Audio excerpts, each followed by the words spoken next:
All right. Hello. Can you switch over? Thank you.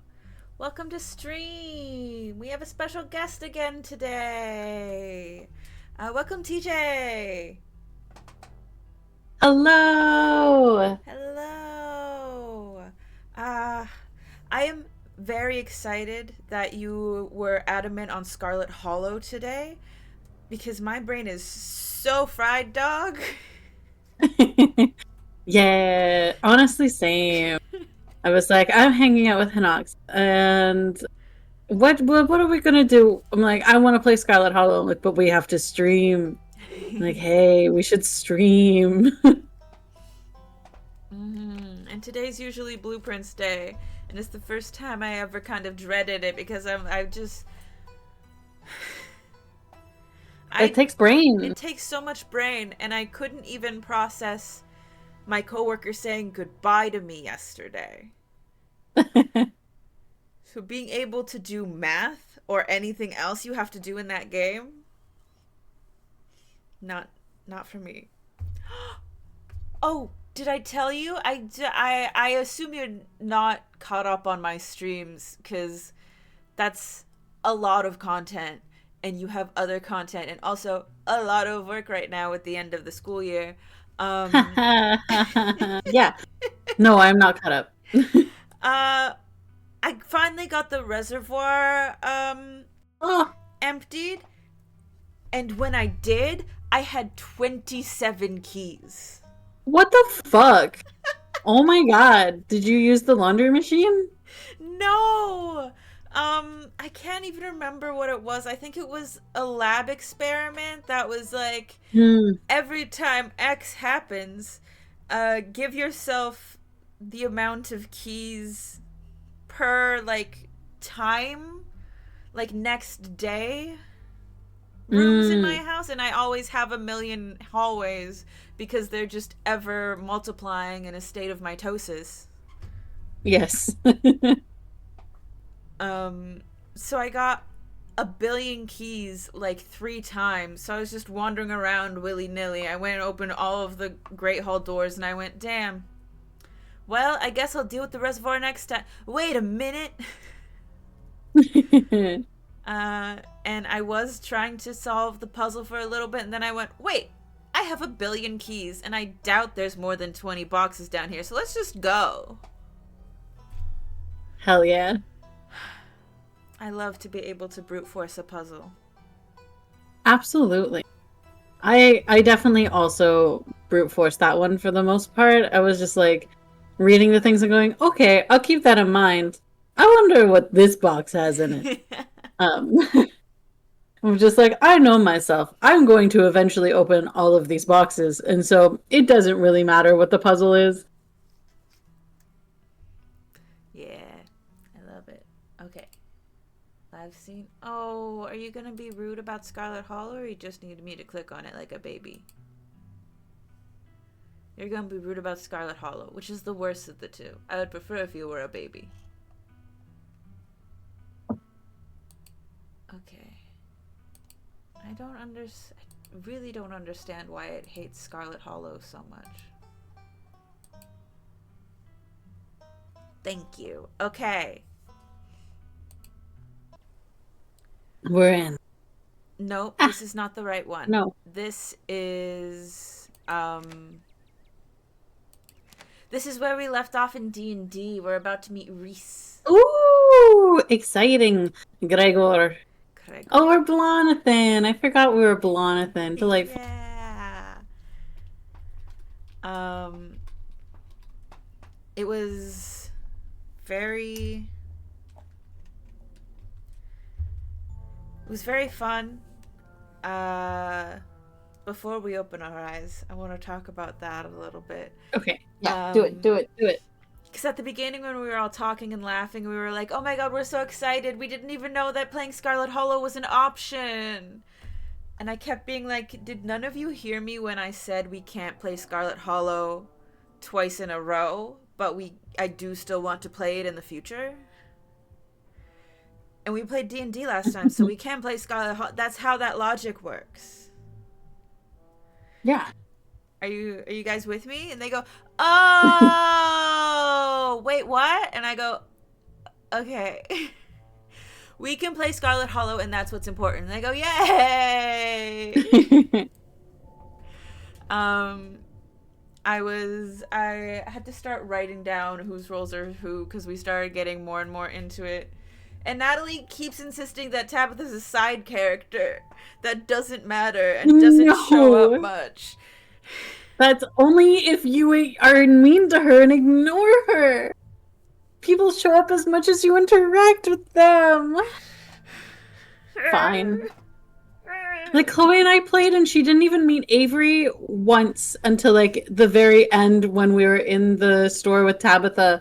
And they're there and Tabitha is just like, who are you? And Chloe's like, I don't know who the fuck this is either. And I'm like, it's Avery. Fine.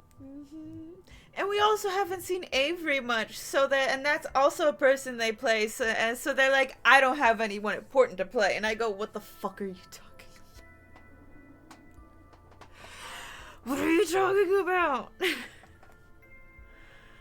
You put as much stake as you want into this game. That's kind of the point. The point is that you're a stranger in a small town that's got a lot of history that you need to, like, explore on your own.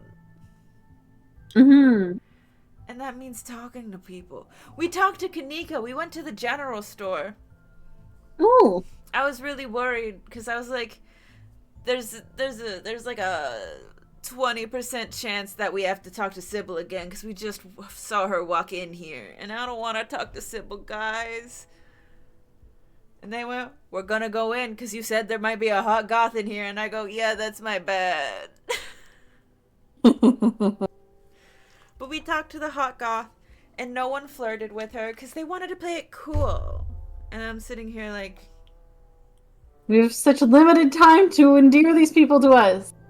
I don't think a single person outside of Sam Wayne and the doctor take your flirting as, that's too forward. Mm-hmm. They're just like, yeah, I get it. I'm hot. Thanks. You're right.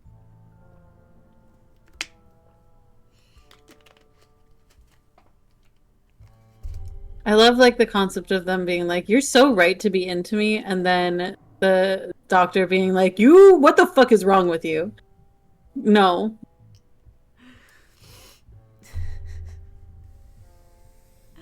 Leave, child. I'm old enough to be your mother. Sit down, son. And you go, yes, ma'am. And she goes, gross. Yeah.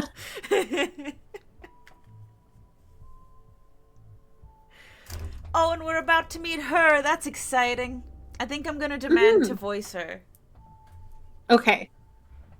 Because I can't, there's so many people that are like, yeah, you could do whatever for them. For her specifically, I can't imagine her with anything but, like, that deep southern accent. Yeah, of course. I mean, she's gotta. She's gotta. And then I'm gonna make Frankie the son. Because Frankie always follows my lead. They're great at improv. And I also played Miles because I wanted to bring out the Russian accent. Yeah.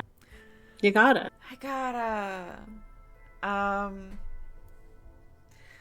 And Sophie plays... Sophie plays the hot librarian, and I know that she's trying to go all deep and sexy. It does come off as Barney. Aww. And I did squeal a little bit, and she's like, what? What's wrong? And I go, no, I love you, and any choices you make are wonderful. I don't want to try and control anything. Mm-hmm. And there's no camera, because, like, when we have to do this, you can't see me, because Discord doesn't work with this stupid webcam. And So all they heard was the voice, and then Natalie watched my little face journey of like, I hate this so much, but I have to be nice to my friends. I have to be nice to my friends because we're just here to have a good time, and it's Yeah. not their fault they don't know me and TJ's canonical voices for everyone. Yes. But it is their fault, and you should be mad at them. Okay, we're here. We're in this game though. And here, Yes. you open your eyes. The sun has risen, the birds are singing. You are still alive, and for now, you are safe. Your gaze wanders across the room to the window and the woods beyond. You wonder if the monsters are lurking there, right now, just beyond the trees, ready to pounce as soon as you leave the crumbling estate. Saying it like this because I know who's out there. A familiar unease settles into your gut, tangling into a knot of anxiety wriggling as the events of last night play out in your head. You can't help but remember the sight of pale faces jeering at you from the trees, their call echoing through the woods as you ran for your life. No death, though. No, Not today. not today.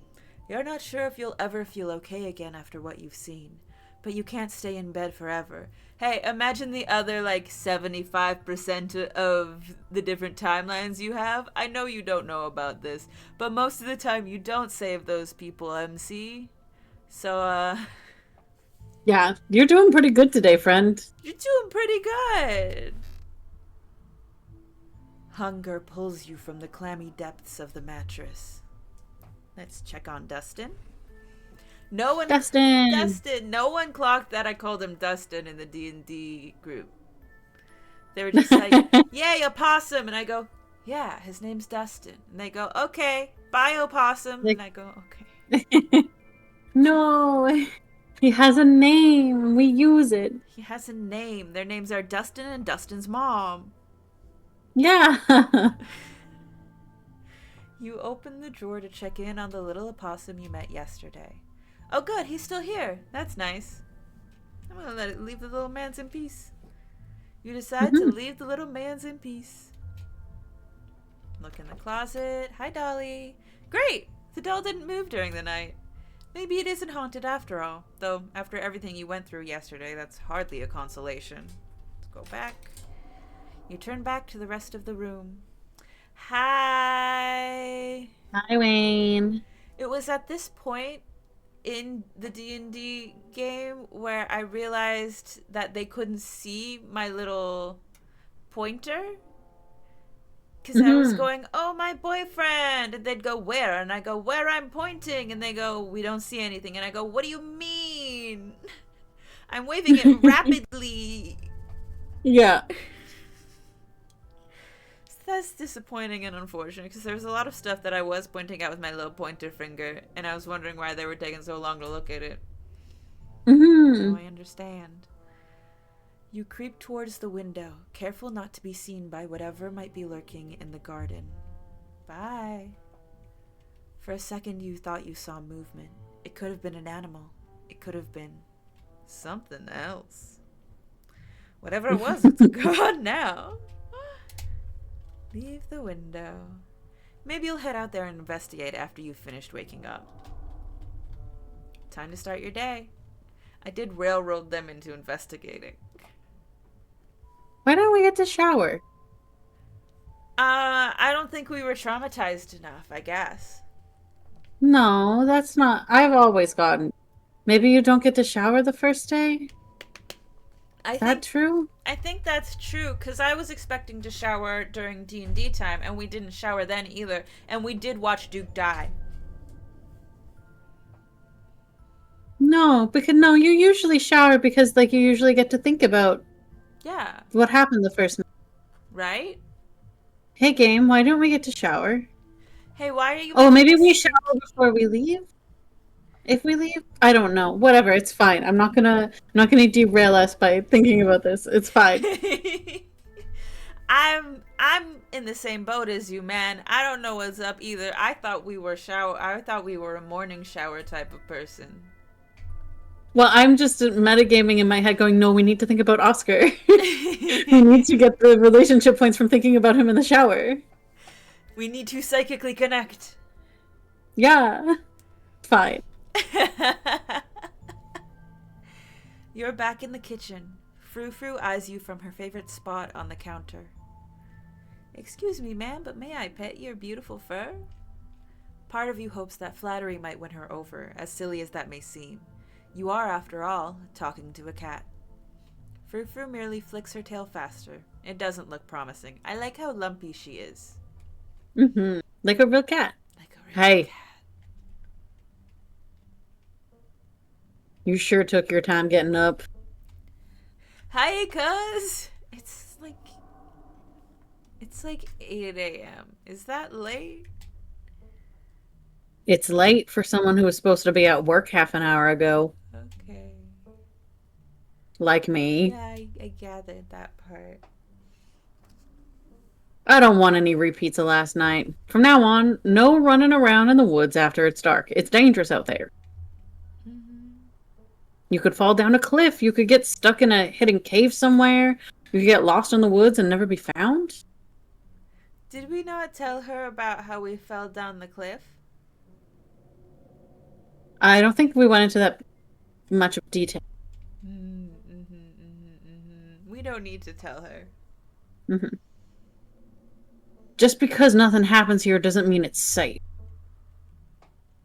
I want you to be home by sunset from here on out. Okay. See, that was a lot of talking. That was a lot of talking from our cousin that she does not do if she doesn't like us. Yeah. She likes us a little. She likes us Good, at least good. a little. Yeah. I tried to get home by sunset. I was just attacked by a mountain lion. Yeah. Then get home before sunset. Of course. I mean, that's just the logical solution. I don't know why you didn't think of that yourself. Oh, we can't ask to go with her now. Get fucked. I was gonna ask to go with her after this. That's fine. Wait, are You can save some. No, I can't. By that I mean autosave some. For those of you unfamiliar with the game, you can go back if you're like, no, I didn't like that. But no, we're going for it. Yes. Boink. Yeah, if you go to auto. Yeah. How can you be late to work if you own the mines? Just because I own the mines doesn't mean that I don't have responsibilities. Yeah. If I'm late or if I don't show up, then things aren't done right. Okay. I don't want to ask about the Stella thing right now. What are we going to do? Are we going to stay home or are we going to go out? I think I'm gonna apologize for last night and then go see Oscar. Nice. I'm sorry about last night. I had no idea what was gonna happen, and I didn't think I'd worry you like that. Oh. Good. Glad we're on the same page. I'm delighted. I can That's tell. what this face means. Yeah. It's a sincere, I swear. No, I get it. It's like I guess it's kind of like the Scarlet smile. So my mom did that too. Well, I wouldn't know about that. Your mother's a traitor. Okay. I'm glad. I guess we're mostly on the same page too. You agree that your mother's a traitor? Good. Yeah, I just. So, I was thinking about the fact that again in the D&D group, as soon as the first time she pulled this face, which was around this time, because we had not gotten her to smile before now. Oh no. Everyone went, oh my god, what is that? What's happening? She hates us. This is the worst face she's ever made. And I go, no, it's a smile. It's a smile. She's trying to smile. She's having a good time. Well, she's trying to have a good time. Yeah, she is emotionally very stunted and she's not really capable of having a good time in this moment, but she's maybe being kind of mean, but she doesn't know how to not be mean yet, okay? Yeah, she's getting there. This face means progress. Yeah. Okay. I'm late enough as it is. I'm going to work and I expect to see you here at sunset. At sunset or before? Oh, Tabitha takes a few Look, steps. I'm going to be here at sunset. If you're worried, then you need to leave. Get here by sunset. Bye. Tabitha takes a few steps towards the door. Sunset. Okay. Your cousin huffily exits the kitchen. Her footsteps fade down the hall, ending in the characteristic creak then slam of the front door as it opens and closes behind her. Once again, you are the only human in the estate. A text from Stella. Who's this? Is it you? That's me. Hey, hope you're holding up okay. Or as good as you can with all the stuff we saw last night. I was up most of the night on cryptid forums. No real answers yet. I'm at the library now if you want to join. I have scones. I like the ominous dot dot dot like she's some sort of old man. Yeah. I'll be there in a bit. I'm still waking up. And that's that. Time to start your day. Let's go outside! As your eyes wander to the garden door, you shudder, remembering the brief glimpse of something you saw from your upstairs window. It was probably just a raccoon, but the uncertainty of what you saw gnaws at you and compels you to investigate, if only to prove that it was nothing. See, look at that area over there. It's so romantically lit. Of course, that's why he was there. Exactly. That's why he was luring you out here. At the very least, you don't see anything now. Investigate further. You wander farther into the garden, trying to pinpoint the spot where that thing had been lurking, if indeed there had been a thing to begin with. Take it all in. The garden is peaceful, but undeniably eerie. Here, more than anywhere else, you're surrounded by the ghosts of what this place used to be. A greenhouse sits in the midst of the overwhelming greenery, unreachable from years of neglect, its glass clouded and cracked. Statues reach out from within seas of weeds as if begging to be rescued. And most strikingly, behind a pair of rusted metal gates at the very peak of the mountain sits a graveyard. You can just make out a few headstones, the scarlet name carved deep and proud into their faces. That's probably night 7, right? Right? Yeah, I want to go there so bad. So bad. And I know we're probably not going to be allowed until, like, episode 6 or 7. Mm-hmm. But I'm like, if this was me, if this was actually me, I'd be there immediately. First place. Before I was even unpacked, I'd notice it from my window and go, we're going. Yeah. You notice what a good view someone would have of your window if they stood where you're standing right now. Check the ground for clues. You crouch down, pushing aside the greenery to examine the soft earth. A boot print. A big boot print. And what looks like some kind of viscera?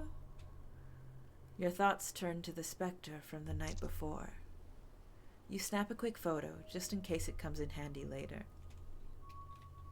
Sure. You send the photo to Stella. Look how big my boyfriend's feet are. I found it in the garden across from my window. No way that's Tabitha-sized. She's a tiny woman. You head back inside. Time to figure out what to do with the rest of your day. Screw going to town. Well, we're not doing that. After last night, the last thing you need. You're not going to leave this site. But if we do that, then I was going to call her Siobhan. Sybil's going to come talk to us. Yeah. Tabitha isn't here to stop you now. You head outside, back to the mountain path that leads to town. Also, Tabitha wasn't telling us not to leave. She just told us to come back. Yeah. By, Calm down, narrator. yeah, by or at sunset. It's unclear. She just yelled sunset at us. The walk Yeah. back to. No, go ahead. What were you saying? I was just gonna say, basically, just be home when she gets home is, I think, what she wants. Yeah. The walk back to town is much less pleasant today than it was yesterday, when you didn't yet know that the woods were full of monsters and strange men who know your name. You He stare. knows our name? Ah, well, it is a small town. Everyone knows our name. That's Talked about that with Oscar and the children yesterday, true. who refused to leave despite how boring they found our conversation. You stare anxiously into the darkness between the trees, searching for any sign of movement, but the woods are still, at least for now. I think that's worse, in my opinion. Yeah. When you can't see it, but you know it's there. What if there's nothing happening in the woods?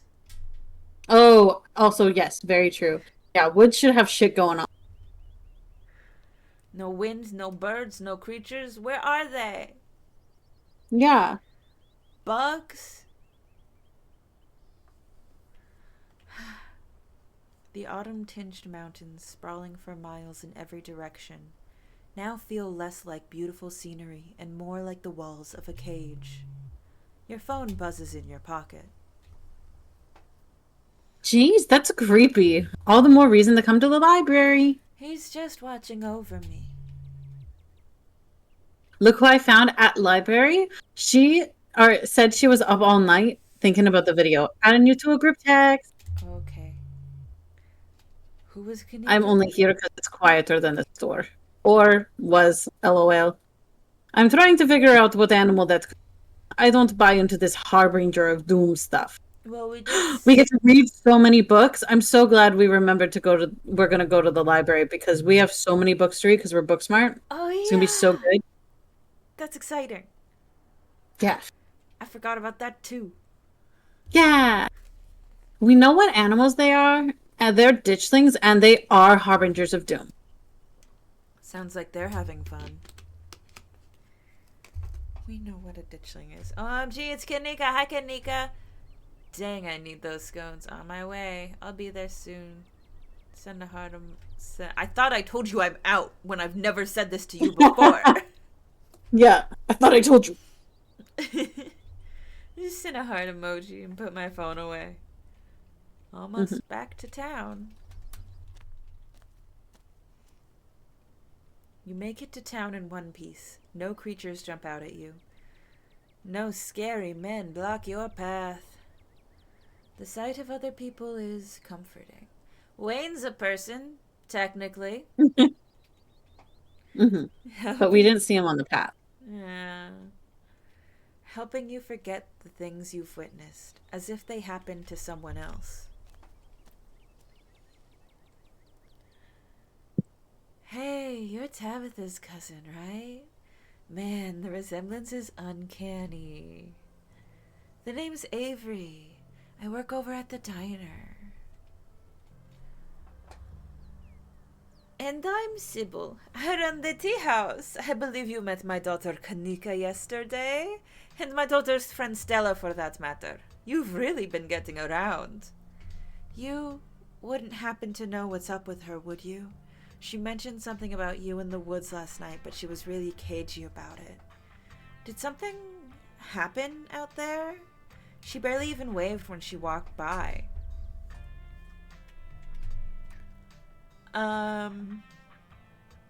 Do you think that we would talk to Avery, given that we haven't talked to them at all?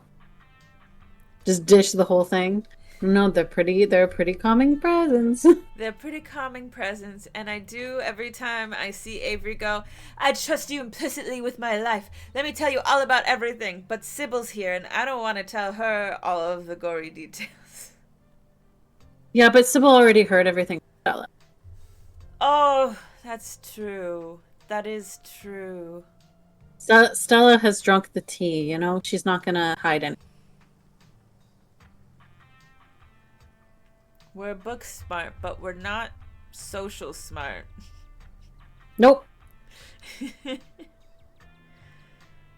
We've just met this man. We Mm-hmm. didn't see them yesterday because we didn't go to the thing. Correct. I still think, even outside of my, oh, you're my beautiful friend Avery, I love you so much, I think it would be hilarious for us to just dump it on a random person, because it's like, he's with Sybil. Sybil's trustworthy in our eyes. Here you go.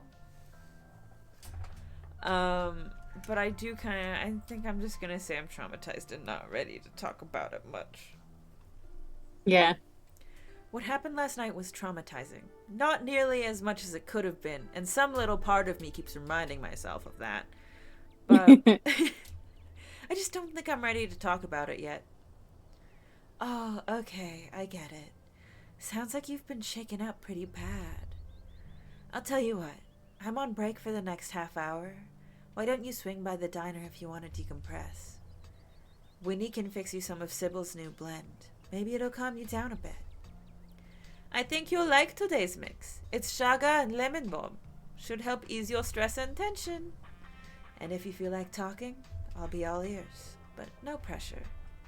Anyways, it's up to you. See you around, Belonathan. See you later, Sybil. Take care now, Avery. I see you're a private person. I can respect that.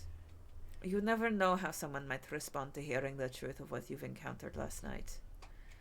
I'd better get back to it myself. But actually, before I go, a word. Stella came by my tea room last night. She told me about what you saw out in the woods, and she showed me her footage, too. I know what you two went through, and I know what you saw. Those things are real. Neither of you imagined them, and they're certainly no ordinary creatures. My grandmother called them ditchlings, and they're a terrible omen, a sign of great suffering and destruction to come. I've told Stella and my daughter what I know, though I'm afraid that's not much. I've never heard of ditchlings, and I feel like I know a lot about folk tales. That's true of me. Not everything is recorded in writing. Don't I know it, sister? Happy Indigenous History Month, by the way. Some things you've got to hear about from folks who've seen them firsthand. And when you get to be as old as I am, you hear a lot of things. You know, you should count yourself lucky. There aren't many people who have seen a ditchling and lived to tell about it. Or so they say.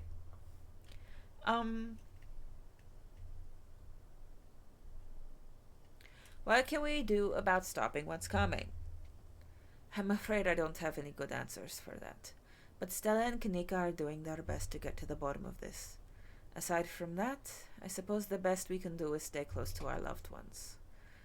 I'd say that would mean Tabitha should try spend more time with her only living relative while she can, but I get the feeling she cares a little too much about her work to let herself leave it for that long. You could always go to her. Maybe that would bring her a little joy, even if she might struggle to admit as much. I don't want to talk to you about Wayne. That's my private life. You don't need to know what happens in the Yeah. bedroom. God, I hate Sybil so much. So Fine. much. I'm just.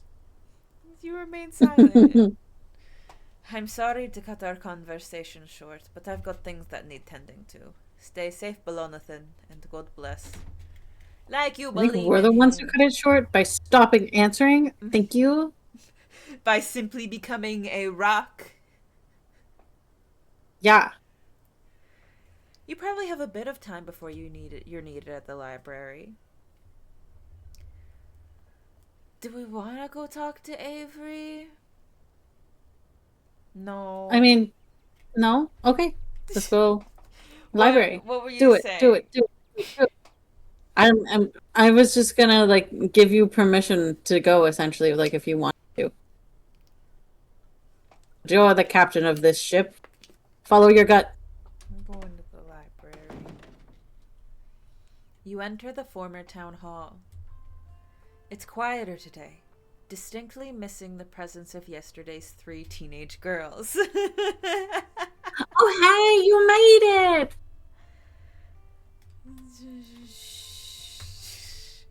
I feel like if we shush her, that'll be points for Oscar. Yeah. Yeah. You quietly shush Stella before heading over to her and Kanika's table. This is a library. Hello again. Stella filled me in about last night. You look tired. Thanks.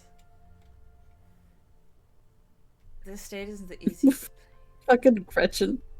Staring into our soul. I love her. And she will judge us at the end of our time. And I will agree with whatever she says. Yeah. You can't just tell someone they look tired. As soon as this option came up in D&D, I'm going to talk about this a lot, stream. I'm very sorry. Every single person said their favorite Mean Girls quote. Hell yeah. It was hard to fall asleep last night, all things considered. I can't say I got a wink myself. Yeah, same. God, I love her. Mm-hmm. Anyways, I guess we should get started. Oh! Before I forget, we've got to talk about that photo you sent me this morning. Oh, yeah. Kanika, check this out. Blonathan found it in Tabby's garden this morning, right in line of sight of their room. Yeah. What is that liquid around it? It looks like us. Oh, it's just his viscera. You know, we all have it. Yeah. We all secrete a weird, yucky orange mucus when we're having a good time. Or is that just me? No, he's not just some creep. I can't say I'm thrilled. I don't know if there's a connection.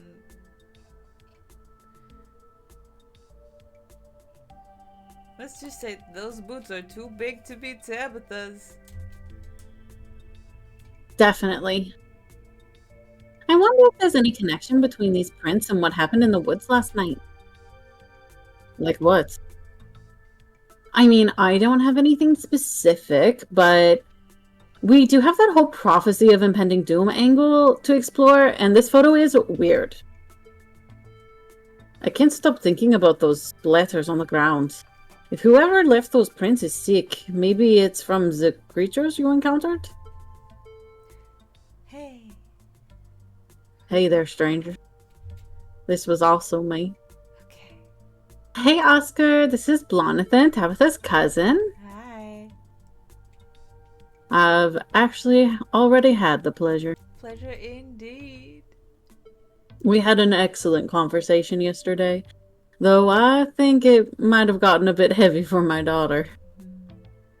Though, speaking of Rosalina, none of you have happened to see her around town this morning, have you? I do appreciate getting to see her go off with her friends to a sleepover. It makes me feel better of like, okay, they're just going to have a sleepover. It's fine. Yeah. I don't want to be a helicopter dad, but she hasn't been answering my texts, and I wanted to make sure she isn't getting into any trouble out there. I don't think it's being a helicopter dad if you haven't seen your daughter in 24 hours and she isn't answering her phone. Yeah, truly. You know the crowd she hangs around with. Yeah. They're good kids at heart. I'm sure they're just up at the old Maxwell place doing teen stuff. I went up there plenty of times in my day, but I'll be sure to keep my eyes peeled. I'll peel my eyes. What's the old Maxwell place? It's this great old abandoned spot, and it's practically a magnet for young people. Even honor students aren't free from its call. I can't believe I used to be so reckless. The floors there were like Swiss cheese. I really should have a talk with Rosalina when she gets home. I don't like the thought of teens getting up to mischief without those ditchlings in the woods. Yeah, sure, I'll say that. Ditchlings? That's actually why we came in today. Have you ever heard of them? Apparently, seeing one is supposed to mean a disaster's around the corner. Doesn't ring a bell. Dang, worth a shot. Okay, if I were to say, try to predict a horrible disaster that might befall our town, where would you start looking? I love her little drawing. Yeah, it's so cute. Well, they say history repeats itself, so I'd probably try to figure out what sort of disasters this region typically falls prey to. Or, should I be worried about something? I don't know yet. I'll be right back. Gotta go nab some more books. Yay. Behave while I'm gone, Gretchen. I mean, she always does. Mm-hmm. Oh, you don't have to worry about her, Stella. You're such a good dog, aren't you, Gretchen? Here, have a biscuit, old gal. Gretchen inhales the soft biscuit, drool leaking from her toothless mouth as she swallows it whole. So cute.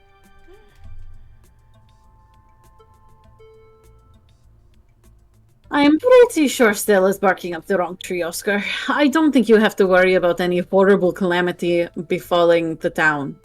But she's right about the weird stuff. There's definitely something unusual going on out in those woods. Oh, I just sneezed so hard and it hurt really bad. Oh no, I'm so sorry. It sucks. I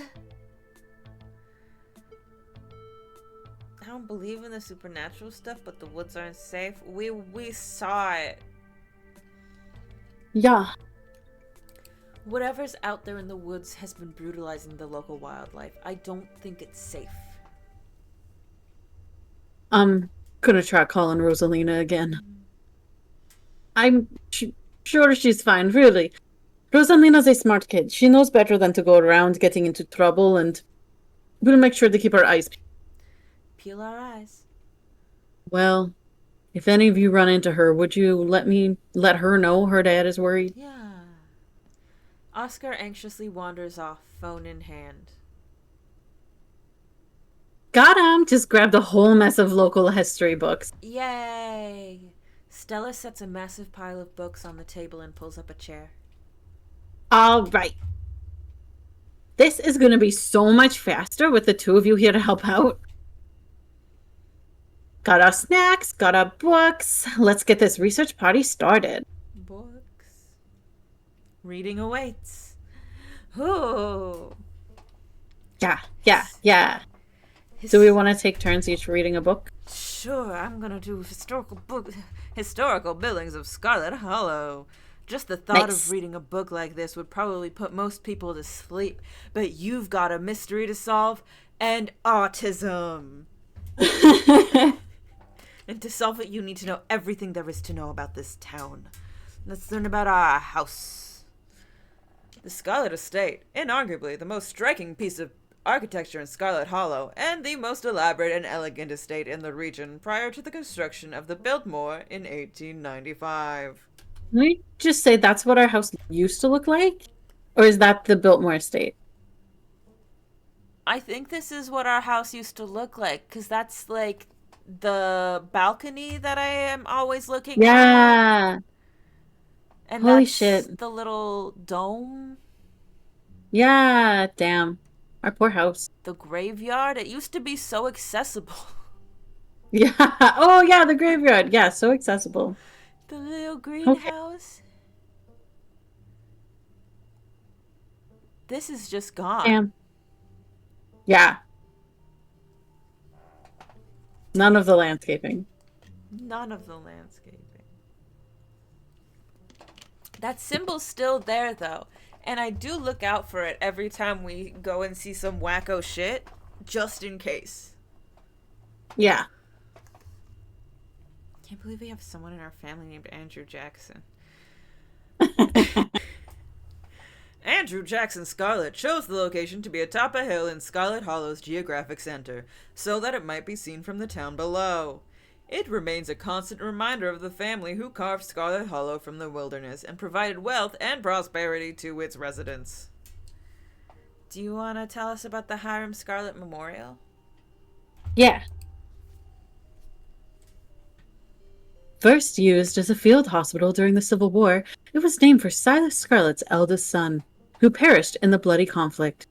It still stands at the end of what is now the residential district of Scarlet Hollow and has served the health of the community for over 100 years. In the late 1800s, the town prospered from a coal boom. Additions were built onto the house and it was transformed into a sanatorium, bringing in prestigious clientele from around the world. Interesting. They believed the fresh mountain air would do them well, and Scarlet Hollow became a tourist destination for patients of all afflictions.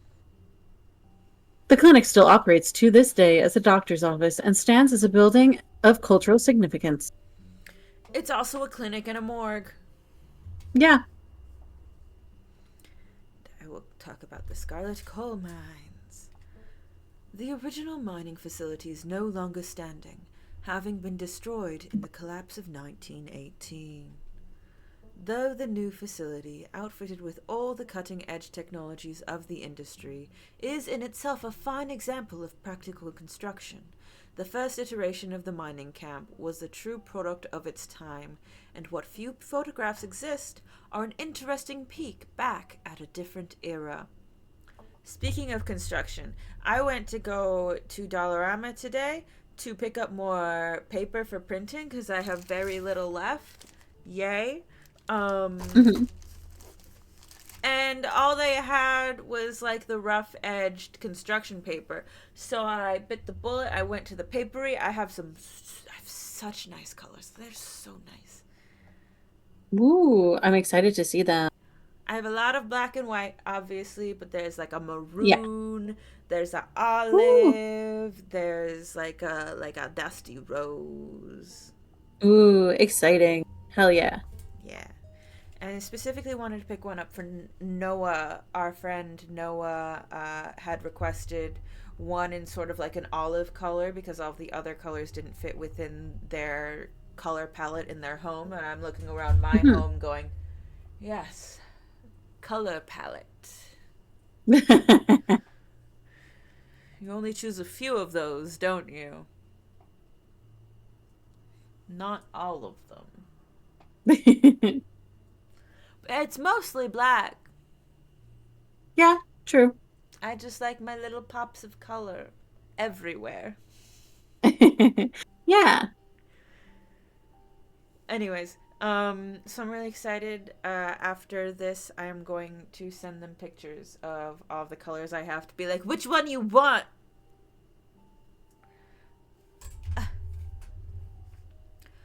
One can still visit the site of the original Scarlet coal mine, though all that remains are a few abandoned tunnels closed off to the public. Is that the one that collapses?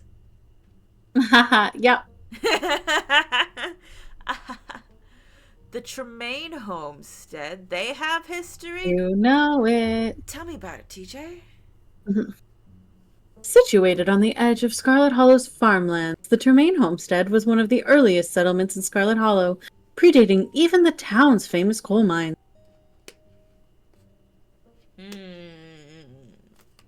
Yep. And also we get a peek at it before we even get to go and visit. Yeah. For many decades, the Tremaine family maintained the largest farm in Scarlet Hollow, but a break in the family led them to split the land in two, and the homestead along with it. That's interesting. Despite the many changes made to the two halves of the Tremaine homestead in the subsequent decades, the original log structures are still visible and maintained to this day. Oh, is it like a patchwork shack? I guess.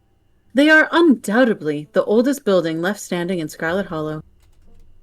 That's crazy. I hope we get to see him in the next episode.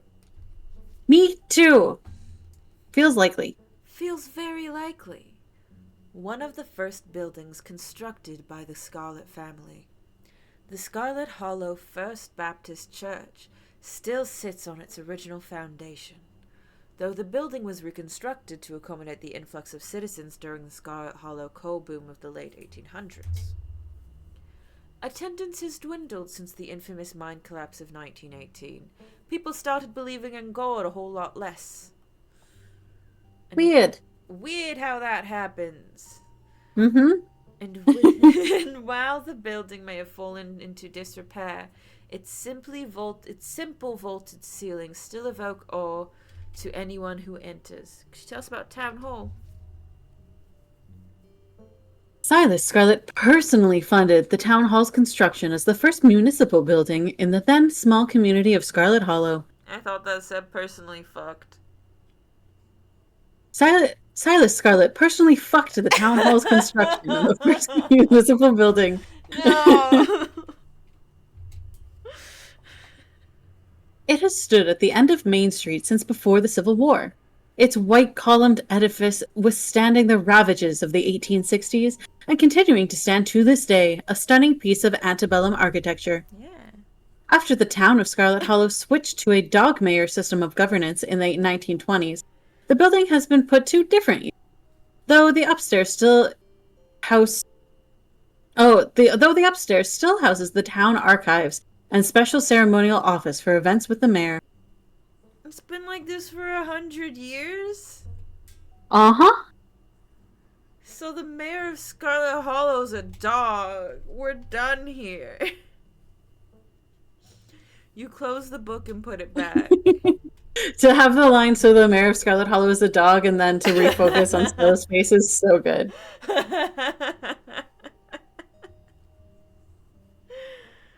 How do you feel about the dog? Well, we know how you feel about the dog, Mayor. You don't like him. Yeah, you fucking hate him. And hey, It should have been Scraps. it should have been Scraps. He formed a dog militia to save the town. Yeah. Okay. Well, actually, we're not all... Hold on. I was going down to see if there were more books, but we're not all done here. Forced into retirement at age 50 due to a war injury from his time in the Indian Wars. Exacerbated by his short stint serving as a captain in the Confederacy. Of course he was. Silas Scarlett also lost his eldest two sons in the bloodiest of wars, leaving his third eldest son, Andrew Jackson Scarlett, to take charge of the mines. Under his leadership, the mine prospered, undoubtedly in part due to the growth of the railroad industry. Managed to evade the coal union for decades, making them one of the most profitable mines in the country. Andrew Scarlett built the surrounding town into what it is today, with expensive stone buildings, a bustling main street, and overseeing it all, the elegant Scarlett estate that was, until 1895, the largest and finest feat of architecture in the region. I wonder why they keep bringing that up. Yeah, how big and beautiful our house used to be? Yeah. Like, Because it's a sign of the decay of our family. and we got that without anyone having to tell us. Well, we did, but maybe other people did. Maybe they just want to be like, hey, remember this? Symbolism. What my thing with it is that they often also mention the other place in Bellevue, Yeah, the Biltmore the estate. Biltmore. I don't know. Maybe it's relevant. Maybe we'll find out. It feels relevant. There's so many little things where I'm like, is this relevant or have I just played Yeah. this game a million times? I feel like it could be relevant or it could serve the purpose of like trying to I guess like ground the game in reality if a Biltmore estate actually exists, but I have never looked it up, so I don't know. I'm pretty sure it exists. Then yeah, I would think so. I don't have my phone. There it is. I'm looking it up. This is important information. What if this could make or break the game? It could. Built more estate, Nashville, North Carolina. There we It's go. a museum now. Oh, this is large as hell. Maybe they should have built less. But hold on. I made it go away, but I should probably show people. That's fucking crazy. Come on. I believe in you. You've got this. You can see it well enough. This is a $15 camera. I'm not expecting it to do miracles. Yeah, of course. Culminating in the tragic collapse of 1918, it was found that Charles Shaw, the co-manager of the mine, had loosened security measures to increase production during World War I, resulting in a fatal collapse and the death of over 160 men and boys, some as young as 10. The casualties included Andrew Jackson's Scarlet's son, Theodore, his brother Enoch V. Scarlet, who had taken over for their aging father during the bustling of the war, managed to pull the mine from the brink of ruin, thereby saving the town. So this is how your family made its fortune. Could you read us Silas Scarlet, soldier woodsman leader? Of course. Silas Everett Scarlet was born to Colonel Everett J. Scarlet in 1818, one of 12 siblings. He grew up in eastern North Carolina during a tumultuous time in the state's history, and not much is known about his life before he joined the army in 1836. He quickly rose through the ranks, in part due to his father's connections, but also due to a particularly ruthlessness for which he received the nickname Bloody Silas Scarlet. The federal government granted the now Captain Silas a tract of bounty land in exchange for the service in the Indian War, and he was settled in the hills of North Carolina in 1841. That land would become Scarlet Hollow, but it started as a simple log cabin built by Silas's own 2 hands, occupied by his family of 10. Silas, his wife Mary Joseph Scarlet, and their 8 children. Oof.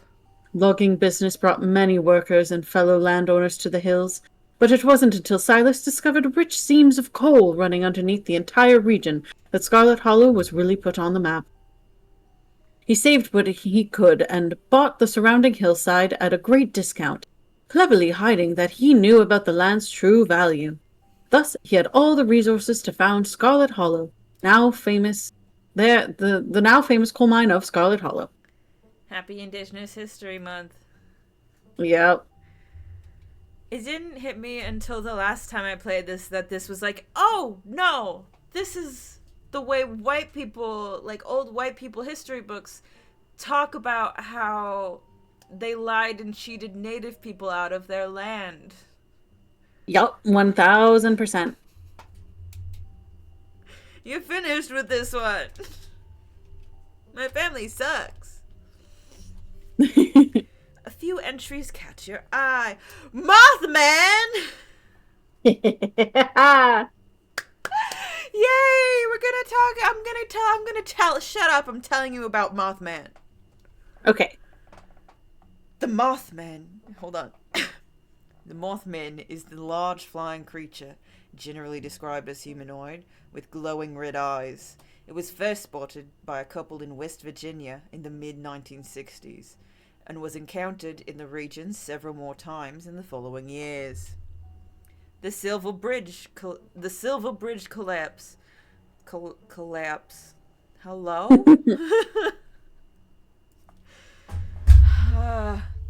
Crikey, that bridge collapsed. Collapse.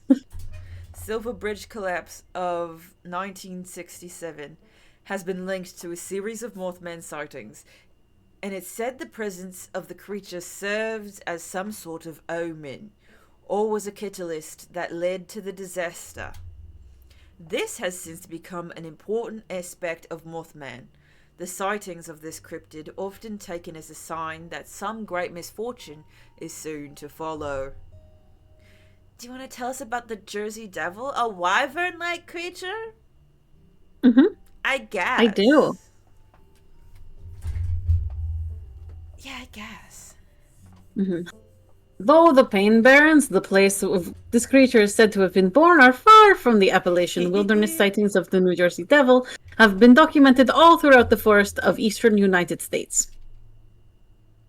According to popular legend, the Jersey Devil was born a woman named Jane Leeds. Leeds, upon realizing that she was pregnant with her 13th child, and daunted by the task of giving birth yet again, cursed the child in her womb, proclaiming it would be the devil itself. Do we think Reese can grow wings? I think that's what my immediate thought when his hands started growing out was that they looked like digits of wings. Neat. And hey, listen, Janie girl, I don't blame you. That's a lot of kids, and you were born in a That's crazy a lot time. of kids. It's a lot of kids. And you were born in a time where they didn't have regular daycares, so I don't fucking know how you did it. Yeah, truly, truly. Though born as a normal child, it quickly transformed, gaining a goat or horse's head, large bat wings, and a forked devil's tail. Kicking at the family and lashing out with its tail, it flew up the chimney and into the night, disappearing into the Pine Barren. The Jersey Devil is one of the oldest cryptids in North American history, with sightings spanning back through the 1800s all the way to the origin of the myth in the late 1700s. I wonder. Happy Indigenous Peoples Month. Yeah. Sorry. No. The oldest cryptids, 1800s. Yeah. I'm wondering what native people's deal with this guy is. Yeah. I'm sure they don't call him the Jersey Devil. I mean, he could be. The one word that's the same. Yeah. He's the Jersey Devil. Okay. That's his name. What do you want from me? Yeah. Look, maybe he's trans and he changed his name when the people from the Jersey came over and he was like, fuck yeah, I fuck with that shit. It's said to move with incredible speed and is recognizable by its high-pitched, blood-curdling scream. Okay, and I was the Bell Witch. I'm also gonna let you in on some insider, not very not very easily known information, which is that I did try to do a Jersey accent and it came out Russian and I just went with it. And ain't that how it be? I am at this point a professional voice actor. And I still sat there saying presence or whatever over and over again. Bridge. Collapse. Collapse. Because it sounded like I was turning into it sounded like it was dipping into Jersey. And I was like, no. A little bit of the Jersey. And I feel like I used to be so good at the Jersey accent, but now it just comes out Queens. I don't know why. It's rough. I gotta rewatch on Sleeping City again. God, Cloudward Ho's so good. Yeah, so good. I really enjoy that Montgomery was presented as like, yes, we're going to stay calm and collected, and we're going to have a plan. And I have all of these political things that I'm taking care of. And his first plan of action, once a fight starts going out, is to turn a giant Gatling gun basically around so he's hanging off the side and just go wild and mostly just hit his friends. Yeah. Pretty cool. That's how we do it, baby. Lou Wilson, man that you are. Wonderful. I'm gonna tell us about ginseng babies. Roots had to scream like infants if dug up under the full moon. So like a mandrake. Yeah. It's safe to say that life was hard in the South after the Civil War. The land and its people had been ravaged by conflict, and many turned to unusual industries to get by. One such industry was that of ginseng diggers, or sand diggers as they were colloquially known. who eked out a meager living for themselves by digging up and selling wild American ginseng. Is that real? No, I think that's one of the things they talk about is like, is American ginseng a thing? That feels like if it's here, maybe they should call it something else. Like perhaps the native name for it. But it doesn't feel like something that could grow here. I guess Hey,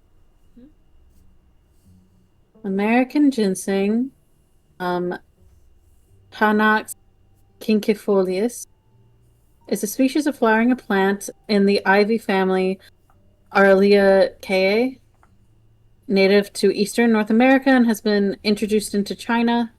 The specific epithet quinquefolius, meaning five-leaved, which refers to the typical number of leaflets per leaf, is one of the group of taxa known as ginseng. Huh. Interesting. Can you find a native name for it? Maybe I will try. I believe in you. Dog speed friend. I'm going to continue speaking this, and you can just interrupt me if and when you found it. This isn't indigenous, but some blue-collar Appalachian families have been hunting sang for generations. Hunting? Neat. Wow. That's what they say. Myths surrounding sang diggers were plentiful, but most prominent among them was that of the ginseng baby.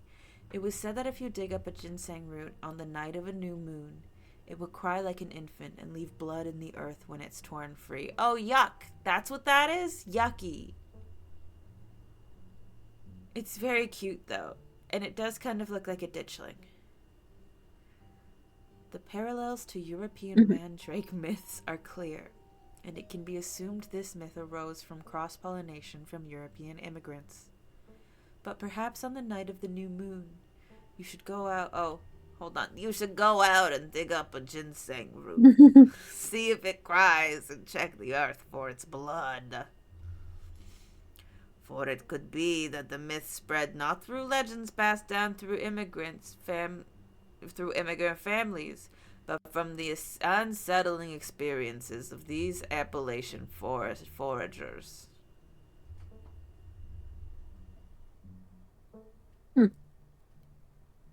Any word? Any news? No. So far in the beginnings of my research, just some vague mentions of indigenous peoples use them to treat illnesses. I'm like, okay. Okay, bud. What? I would like more information. Because it exists in such a big area that I can't just look up a specific indigenous group's name for it. So like Because there would be many indigenous groups who would have names. Yeah. But then we can. I feel like Anishinaabe. Yeah, I'm gonna look up see if there's an Anishinaabe one word, but then. Okay. But I can look at that after I read the Bellwit. Of course. Hold on. 1 second. Good morning, Squid. Time to look at the camera.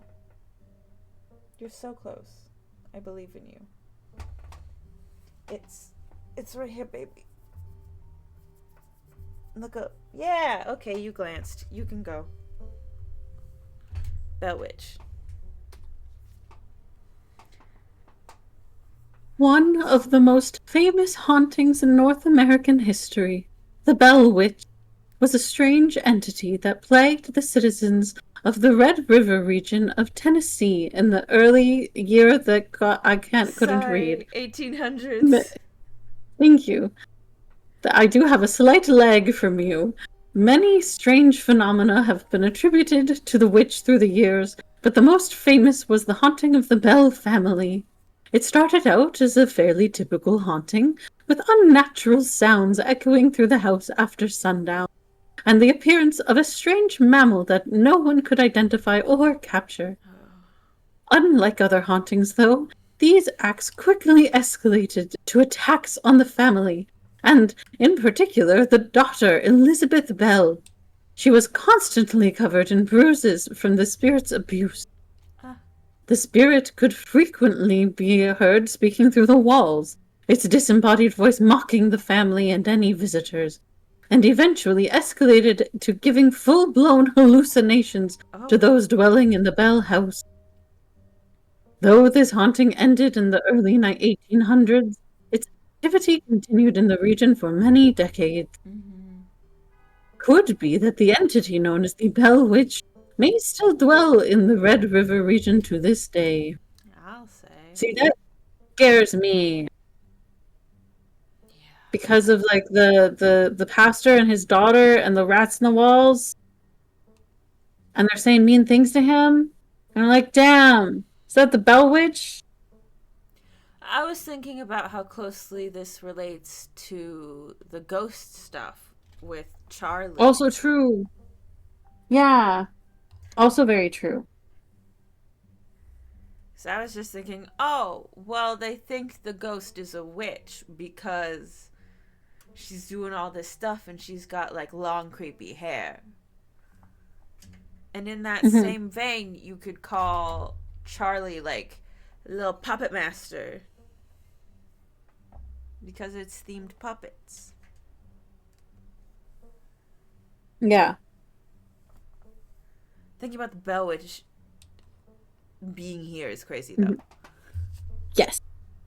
Um, okay. An update on American ginseng, which is that I have not found better names, but I have found a thing that has more specific uses by different indigenous groups. So that's fun. That's cool. Tell us They're about it, stud. plentiful. Um, the Menominee hunters chewed the root to impart a lure to the breath and attract deer. Used by Meskwaki women to obtain a husband. The Pawnee also used the ginseng roots in a combination with certain other substances as a love charm. Ojibwe considered the root a good luck charm if carried in the pocket. And the women of the Penobscot took an infusion of the root to increase fertility. The roots were used in eyewash by, it says Iroquois, so I don't know which of the Iroquois peoples, but to treat sore eyes of 2-year-old children. So, Hmm. yeah, those are some things. Still no one telling me what their name is. Oh, maybe. Sorry. Keep going. I'll let you know if I find a name. No worries. While that was happening, I was waving my hands around, doing little bits in the corner of the screen. Ooh, nice. And I forgot that I sprayed that very nasty perfume on me to test out Mm. perfumes. First of all, I've got a headache. And second of all, it's so nasty. Oh no, and it's still here. And it's still here. I washed my hands and my wrist 3 times. I'm worried I got it somewhere else on my body and I just don't know. Mm. It was such a big spray for such a little nozzle, it scared me. Mm-hmm. But I got Japanese cherry blossom. I think Beautiful. I think it smells nice enough and it's inoffensive to my nose because I can't really smell most of the time. It's really a crapshoot whether I'll be able to correctly identify a smell. So I had a hard time picking, and by the time my beautiful, wonderful friends had looked at my texts, because they both work on a Wednesday, I had already left and chosen this, but I might go back for the other one when I have $15 again. Nice. There's also one that smells like marshmallow that was really nice, but I don't think it really suits me. I don't know. And Yeah. this goblin is so adorable. Very cute. I want to take him home. with his weird human nose and bat ears. The Hopkinsville Goblins case was a supposed close encounter with extraterrestrials in the 1950s near Hopkinsville, Kentucky. During the incident, 5 adults and 7 children arrived at the local police station, claiming that a group of small chrome creatures. Chrome? Mm-hmm. That guy's shiny. Had besieged their farmhouse for hours. When police arrived on the scene, they found bullet holes and spent shells, but little else in the way of evidence. Skeptics suggest the family had simply misidentified the group of great horned owls. This is based off of a real thing that happened. Yeah. I know this one. Yeah. They truly thought they were being laid siege all night. Mm-hmm. Even so, the incident... No, keep going. Sorry. Even so, the incident remains one of the most thoroughly corroborated and documented cases of extraterrestrial contact. I love playing the cryptid game. Exciting. Huh? Yeah, exciting. I have found a name for a different type of ginseng. Okay. But not for the American ginseng. And I think I need to stop. I think that I could find it, but I need to stop because I can't control F on my phone and it's bothering me. Okay. And now it feels mean to not tell you the name of the other type of ginseng. So give me 1 second. It's for dwarf ginseng, and this is an Ojibwe name, so Anishinaabemon most likely. It's Nasubagak. Ooh, Nasubagak. Yeah. Used as a coagulant when chewed. According to that one document. Yeah. Stick that bad boy on your wound. Mm-hmm. After you've chewed it like gum. Yeah. You want to tell us about the Wampus cat? You know I do. Often linked to Cherokee legend, some cite the Wampus cat as originating with the story of a woman who sought vengeance against a monstrous cat demon for driving her husband mad. She hunted it down and, by wearing a bobcat mask, tricked it into using its own vile magic on itself, freeing the people of their region from its evil. Others say the creature comes from the story of a woman who wore a pelt of a wild cat to witness forbidden hunting rites. The hunters of her village gathered to perform the rites, and she watched in secret from underneath the cat's pelt, but was soon discovered.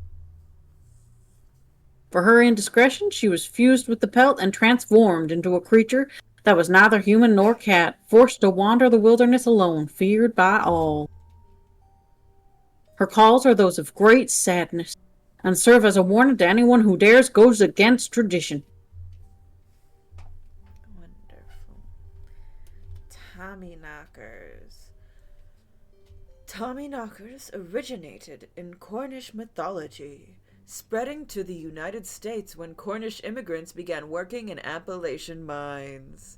They're named for the knocking that can be heard from seemingly within the walls before a cave-in. According to some, the knocking serves as a benevolent warning.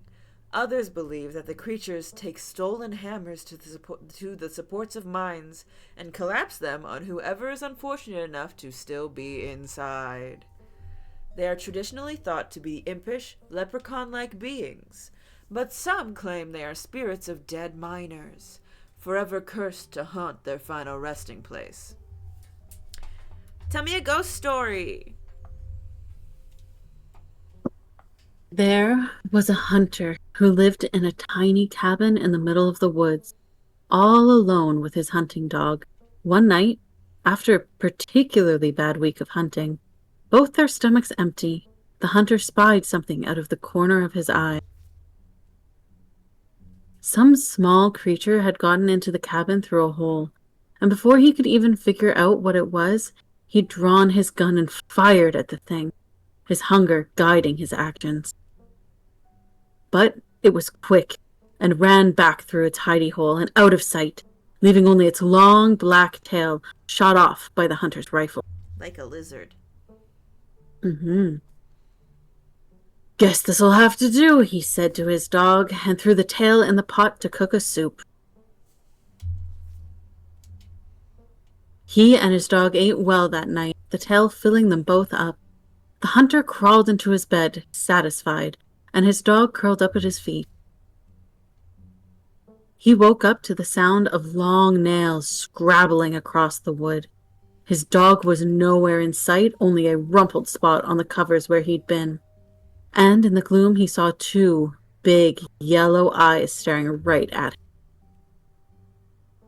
I want my daily Poe, a high, hoarse voice croaked from the darkness. Go away, he screamed at the thing. But it stepped closer to him, still shrouded in darkness, the sound of long claws dragging across hard wood, accompanying its movements. I want my daily Poe, the creature growled again. I'll get my dog after you, the hunter squeaked, his voice catching in his throat with fear. But there was no dog to be seen. I want my daily Poe! Before the hunter could do so much as scream, the creature leapt from the darkness, long claws stretched out towards the hunter. No one is sure what the creature did to him that night, but the next morning, all that remained of the hunter, his dog, and his cabin was a chimney, standing alone in the woods. All done. You close the book and put it back. I think I'm all done. Let's check in. I've read every book in existence. So many books. Mm-hmm. Read every entry in all 4 books in the library. We are the lore master. Yeah. All right. If we're going with what Kanika's mom told us last night, I think we can rule out any natural disasters that brought the ditchlings here. But not nuclear incidents. Looks like our state has a history with those. Oh. What about y'all? Find anything? Whop! Before you can respond, Pixel leaps onto the table. Almost on instinct, Stella slams her book shut. Aw, hey Pixel. You might want to close your book. He loves to rip up any paper he can find. Don't worry, little guy. I didn't forget your treats. Pixel immediately goes to town on Stella's treats. Sorry if Pixel's bothering y'all. Hopefully he hasn't gobbled up any of our books. He can't stand the thought that people might pay attention to anything that isn't him. I'm not gonna say that. I'm gonna leave Pixel be. You decide to leave Pixel be. The cat curls up on the table, fast asleep. Alright, I better get back to shelving. Let me know if y'all need anything. Will do. Oh, hello. Do you think there's a cold here? Hey, I really want to talk about historical buildings of Scarlet Hollow. Oh my god. You read that? That book was assigned as punishment if we misbehaved in school. It's cool. It's cool. It's an excellent sleep aid. NyQuil and melatonin have nothing on historical buildings of Scarlet Hollow. It's a cool book. Rumor has it that nobody has read it from cover to cover. I really don't think Except us. Yeah, I really don't think you guys need to go this hard on this. Mm-hmm. You guys are missing out. That's one of my favorite books here. Such rich history. Thank you, Oscar. Thanks, Daddy. Guess we're just kindred spirits, Blonathan. Ah, you know it. Hi, sir. Can you get your butt out of my way? Can you just a little bit? Thank you. Ha ha, yeah, I read the boring book. If we're serious about solving this mystery, we have to learn as much as we can about the town's past. Look, this town has deep lore, and I'm here for all of it. What are you sniffing? Okay, thank you. When was someone gonna tell me that the mayor's a dog? What happened to the estate? Why don't people go to church here? Even the hospital here is named after my family. The Tremaine homestead seems like the only thing here that doesn't have a Scarlet name stamped on it. How about the coal mines? Did I say I read that book? I meant to say I tried to read it and I fell asleep. We're not succumbing to peer pressure. Oscar likes us, and that's what's important. Exactly. Whoops.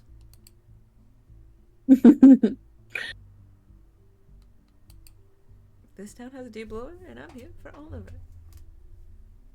Oh, definitely. I brought this book here for a reason. I'm just surprised someone finally got through it. We don't get to talk about anything else, and that's okay. The Tremaine homestead seems like the only thing here that doesn't have the Scarlet name stamped on it. Yeah, I think they've been around these parts for even longer than your family. Though they're the Tremaines and the Calloways now. Is that Duke and Beau? Yep. Okay. I kind of thought so when it split off, when they're like, they split it off, and I go, those two are right beside each other. Yeah. They're cousins? They're the same family. Yeah, well, that's why the Tremaine thinks that the areas that they're planting is his territory, right? Like, it's his land. He's like, it's my land. And they're like, no, it's not. This is the land that we got in the family feud. This is what our great-grandpappy gave us in the divorce. Mm-hmm. Understood.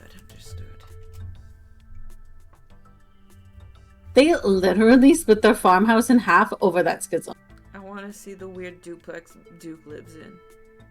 Me too.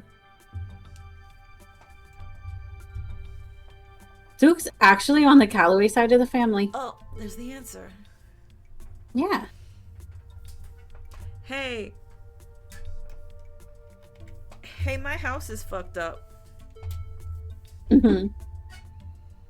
Well, at some point, the hill it was built on started falling apart. I think it's pretty stable at this point, though. Okay. Is it, Stella? You've seen the place. And half of it's still mostly okay. Right. Everyone hates God. Why? We've just never really had a good pastor around these parts. Not as long as I've been around, at least. And It's hard for them to stay in that fucking church with the bell witch in there. yeah, there's a bell witch in there, and you only go to church because the pastor is cool? Yeah, that's not really how religion works, unfortunately. I don't know anyone who likes God who's ever been like, yeah, I was gonna go to church, but they got the weird pastor in today. I mean, I have heard that. I've heard people in like small towns be like, we actually drove out 2 hours to go to the other church because this fucker was here and we don't like him. Oh, interesting. Yeah. Because in my small town, there was like 5 or 6 churches.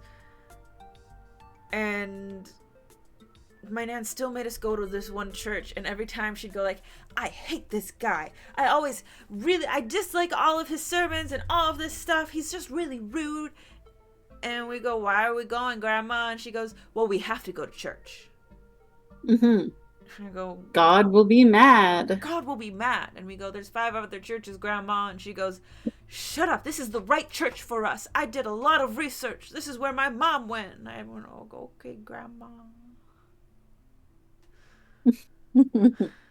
So long as I get to go hang out in the room with all the toys. Yeah. I'm so glad my parents never really made me go to church. Hell yeah. And I'm not really much of a church person anyways, who has the time? That's what I'm saying. The building gives off weird vibes too, and not in the fun haunted way. In the scary haunted way. Yeah. Even the hospital's named after my family. I know it's in the name, but calling it a hospital... Oh, sorry, I know it's in the name, but calling it a hospital is generous. Right now, it's a one-woman medical clinic. Yeah. If any serious emergencies happen these days, we've got to call an ambulance from out of town. I feel that. If anything happened in Rupert, they had to fully get, like, medevac lifted out of there in a helicopter. Yeah. That's where our friend Reese and his mom live. She's the town doctor, though these days she doesn't really see a lot of patients. What do you mean? She's the only doctor here. Do none of you go for regular checkups? No, that's not really a thing that we do. For reasons. Okay, because... Mostly being stubborn, I think. Right. Sure. So, about the coal mine. Kanika visibly shudders. I get cold sweats just thinking about a place like that. I feel for the guys who work up there. I could never. Speak for yourself. I love a good crevasse. You and me both, girly pop. Happy Pride. Happy Pride.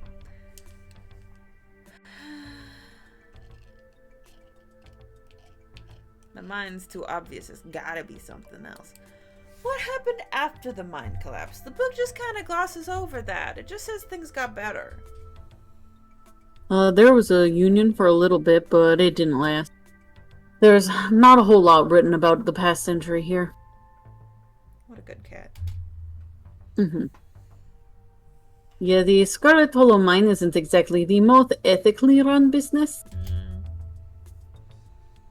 I'm sure Tabby runs the mines better than Charles Shaw did. Marginally. Still hasn't let the union in, though. There's a reason she and I don't talk. History tends to be written by winners. Maybe there's more to Charles Shaw's story than these old dusty books are letting on. Normally I would be inclined to agree with you there, but we're talking about an old-timey coal boss. I'd be shocked if he wasn't cutting corners. Blonathan does make a fair point. Shaw was certainly a problematic figure, but there might be other details that are lost to time. Thank you. Thank you. Sure, but the guy was run out of town on a rail. And that's not a figure of speech. Back then, they actually tied you to a rail and ran you out of town. There's a big mural of it over on the far wall. Yeah. He got off easy, if you ask me.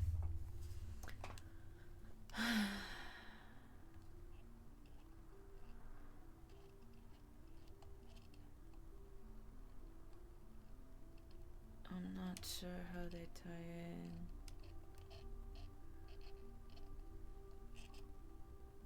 What if there's something toxic in the mines poisoning the town?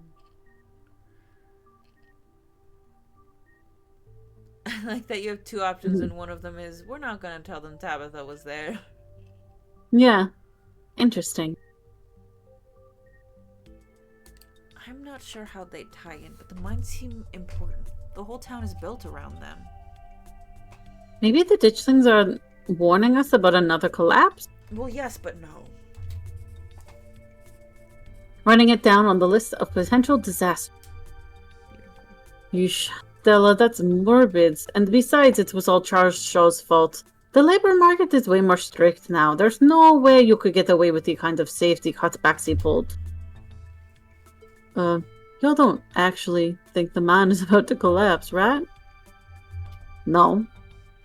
Whew. Had me worried there for a second. I hate to give Tabitha any credit, but the mine is safer now than it was back then. Just say you want to kiss her. You never know. I mean, I definitely want to kiss her. Hey, any luck with... Hello? Hello? Thank you. Jesus. Have you had any luck with Rosalina? It stopped letting me click for a second. Not yet. I knew a teen would be a handful, but I didn't think it'd happen overnight. I'll probably head out once y'all are done and check in on our usual haunts. Please don't attack the ukulele. Thank you. What were you saying about nuclear incidents? You were talking about that Goldsboro thing, right? Yeah, apparently in the 60s, a B-52 carrying a live warhead broke up in midair and dropped a couple of bombs. Love Shack, baby! Yeah. Fascinating bit of history there. The first of the two bombs landed upright after its parachute got caught in a tree. Thankfully, it didn't go off. Thankfully. At the time, the government claimed that the bomb was unarmed. But it later came out that the only thing preventing a detonation was a single electrical switch which failed to trigger onto the descent. Oof. I think after we are finished at the library, I would like to... Oh, hi, sweetheart. I love you too. I would like to end the stream there. I'm getting hungry and I have other things I need to do. Yes, incredibly fast. We've got so much information. We've got so much information. And 60 years later, the second bomb still hasn't been recovered. Yeah, the library scene always takes so much energy because, like, it's just so much, like, information all at once.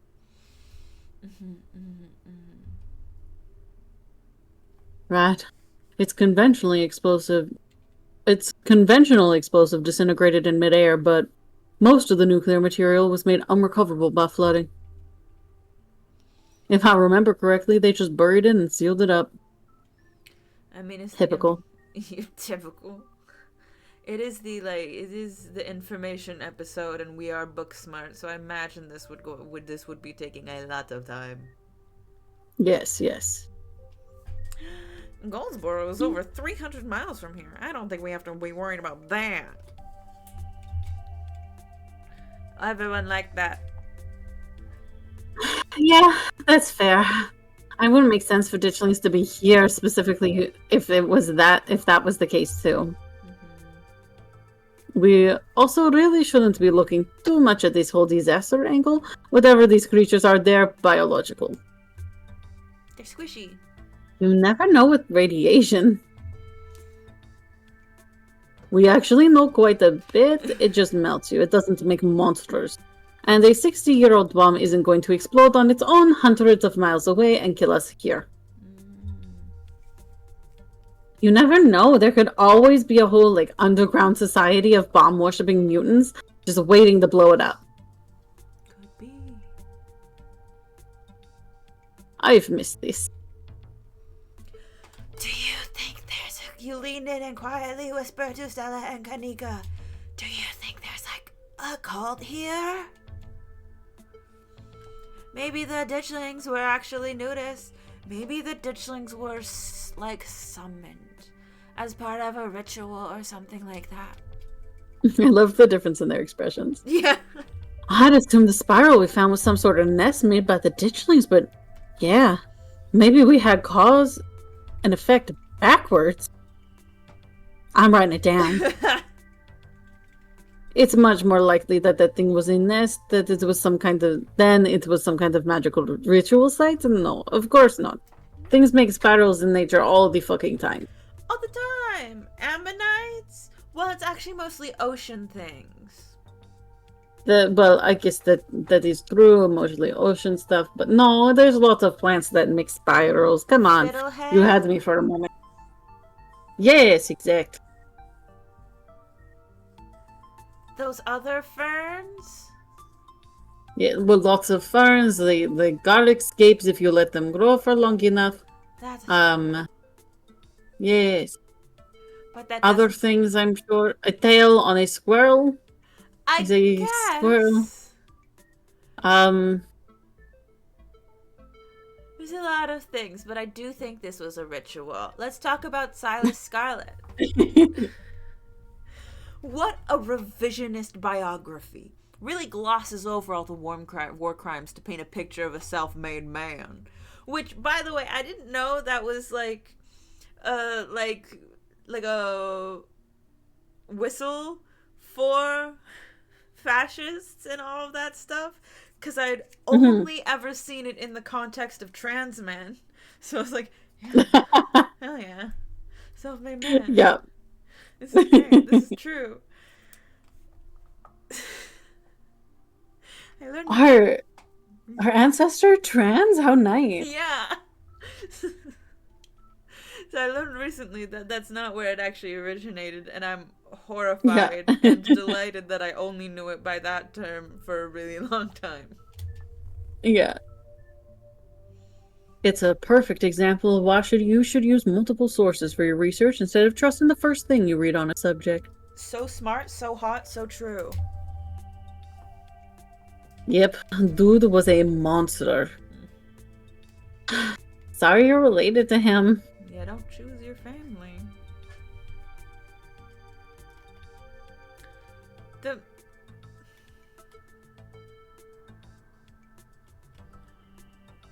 He seems like a terrible That's not true. I know he did terrible stuff specifically. Not specifically to make the ditchlings come along, but to specifically make bad things happen to people in this town. Yeah.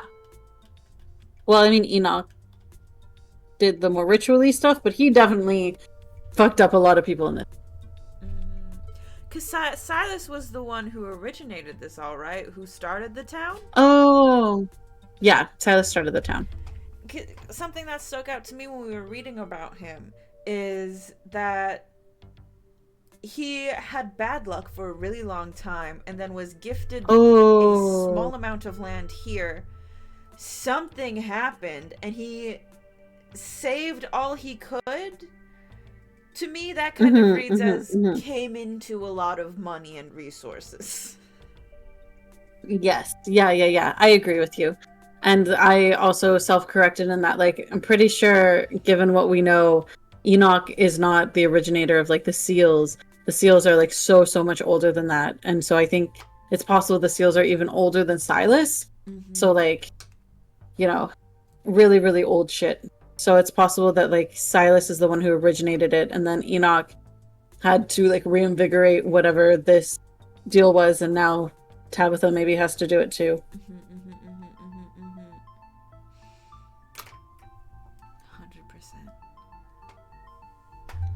100%. Hey, this town is stuck in the past and built on atrocities. I know from the looks on your faces, you guys, this is kind of a bummer to hear, and you probably already know this, but it's already practically collapsing on itself. Like, no offense, but maybe that's why the ditchlings are here.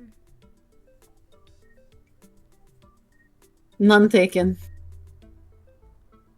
Why would the ditchlings be here now, though? Scarlet Hollow's been like this for as long as I can remember. Yeah, I guess. Because our aunt died. Yeah. And that wasn't the right person to die, I guess? And not in the right way?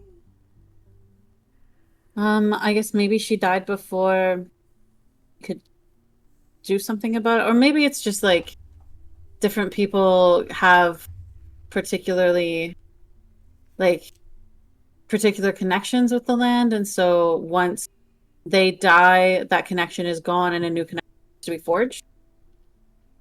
Yeah, that was my next train of thought, was that, like, she did that, like, yeah, exactly, yeah. It's Appalachian folk monsters. I don't think it's the Hopkinsville goblins. No. Do we have... I want to talk about Mothman. I don't believe this, but I do want to talk about Mothman. Because they both are that is true. They're harbingers. They're both harbingers. Mothman, love that guy. There's like a whole subgenre of cryptids that serve as bad omens, but the disaster angle is definitely a clear. It's called a harbinger. And no one in my play knows what a harbinger is or how to say it. And every time I know what a harbinger is. In my play. Oh, in your play. Yeah. And that's something very excited. I'm so excited. We're using the space that we're going to be performing in as rehearsal space. That's part of the Indigenous program. That's so good. Happy Indigenous History Month. It feels weird saying happy in front of that. But I think that it's also, like, the way that at least I explain it to the children at my work, because we have commemoration days for the National Day for Missing and Murdered Indigenous Women, as well as the National Day for Truth and Reconciliation, and those are both very like commemorative, like somber events. And then we have Indigenous Peoples Day, and that's like a celebration of like Indigenous culture and resiliency. So like, yeah, like celebrating all of like the fucking badass Indigenous people. It's like the other events are for the truth, and this is like the reconciliation, is how I explain it. I don't know if that's helpful, or if that's me explaining over an Indigenous person. you're pretty good at explaining. You should be a teacher.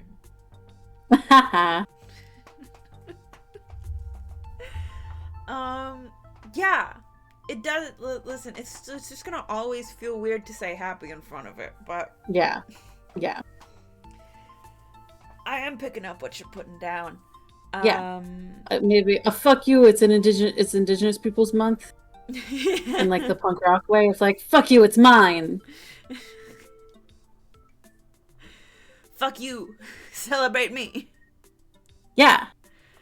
Like, get out of my way. I'm gay and Indigenous. and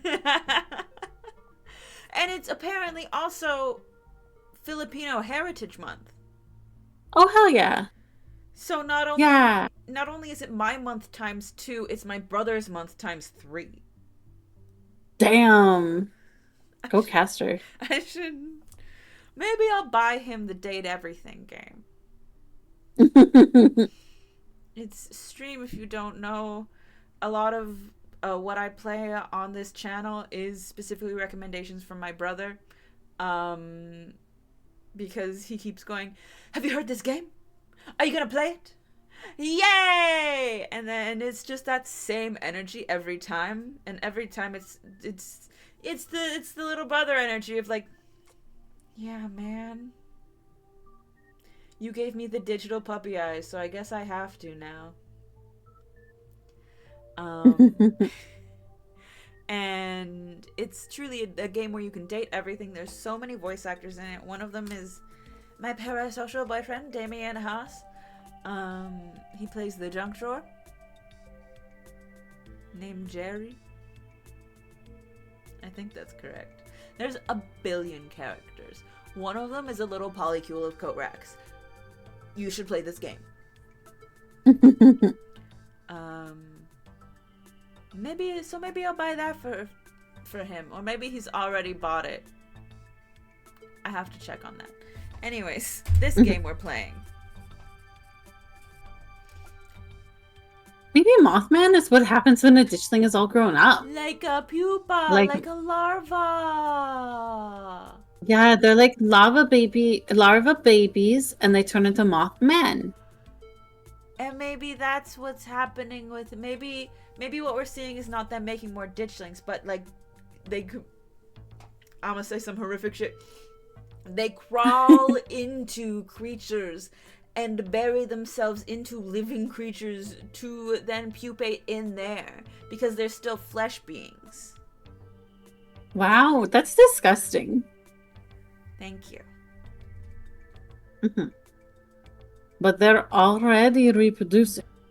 But we don't know about that part. We haven't watched it yet, Kanika. We just made assumptions. And they don't have wings, and they're pale and blobby. They have a certain caterpillar vibe, don't they? Yeah! That's what I'm saying! Why am I even engaging with you on this? Portents of Doom aren't real. Then why did we see it? Yeah.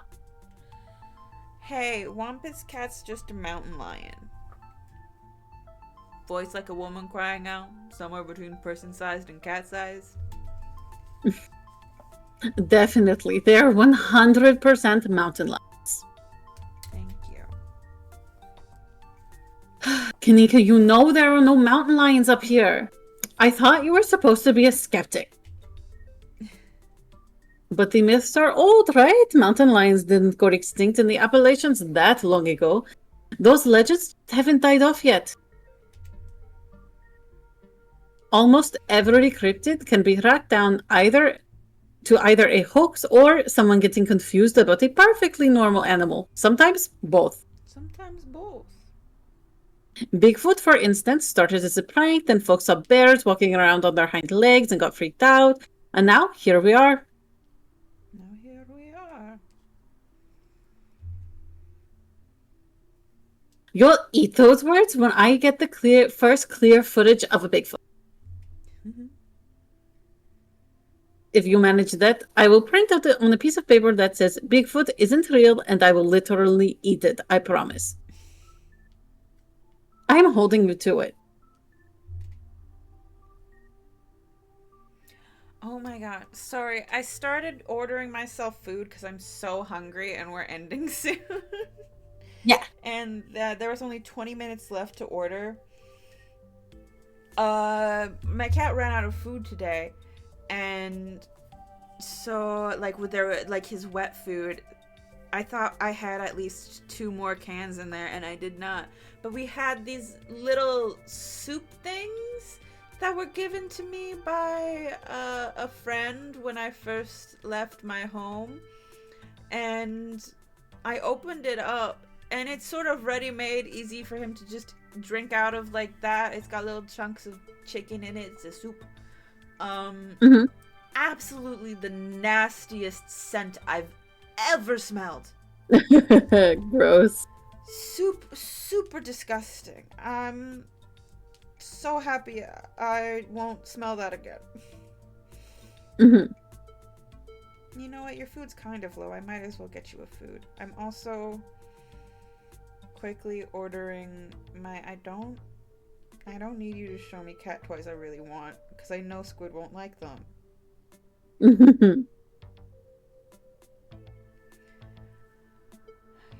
Double check that my order goes through. Please. Payment was not successful. Fuck. Okay. Well, I got myself dinner, even if I can't get my boy pet litter. It was a preemptive thing anyways. Okay, anyways, I'm back in. I really don't think it's the Hopkins. I don't... Yeah, they're chrome. They're chrome. They're chrome. Ditchlings are so squishy. They're so squishy. Stella, I was literally attacked by a mountain lion yesterday. Holy shit, you were? You say so, but for all we know, you were attacked by a ditchling, which you mistook for a mountain lion. No.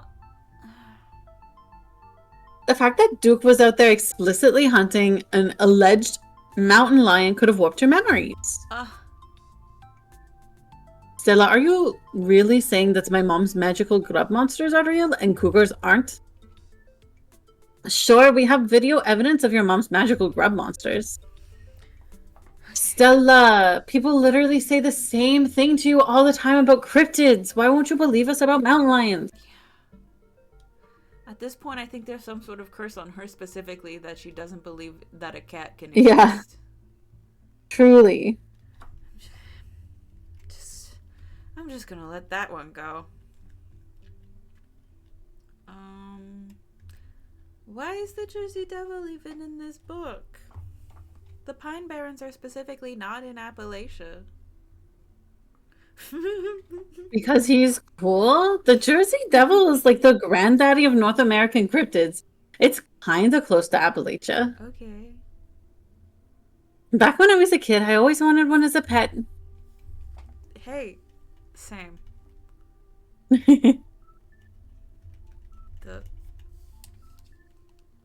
The Bell Witch sounds terrifying. Yeah, no kidding. Thankfully, she isn't real. And that's all we get to say about that. Okay. Yep. Let's talk about ginseng babies. I've never heard of them before this.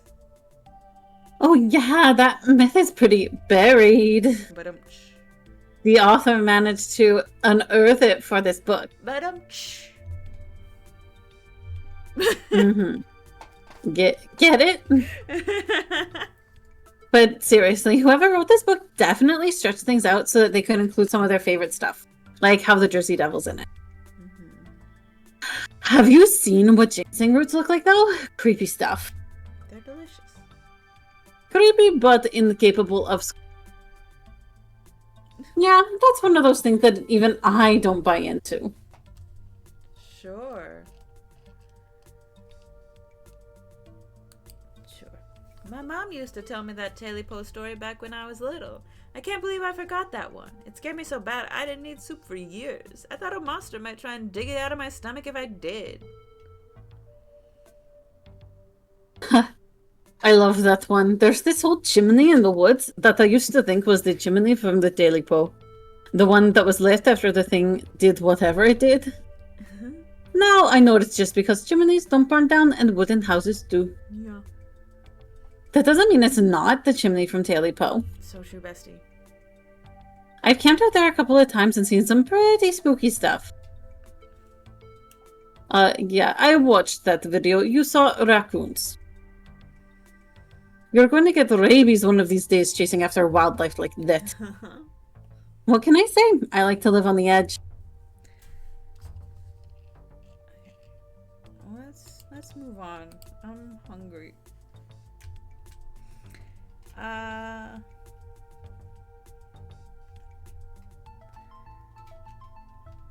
Tabitha and I ran into a really terrifying miner on the way home last night. He called me out by name. I think that's his shoe. He's my new boyfriend. Mm-hmm.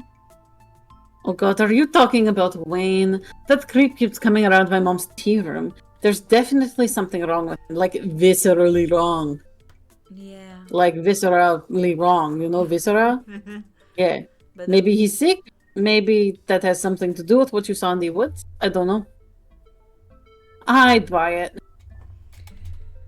You'd buy anything, Stella, except for mountain lions. Except for cougars. Mm-hmm. The mines are the obvious common thread between everything we've researched. Between Wayne, the old collapse, and the fact that the town's practically been built around them. They're the smartest place to start our investigation. Good idea. There's an awful lot of mines-related stuff in my notes. We can poke around, maybe see if anything's weird.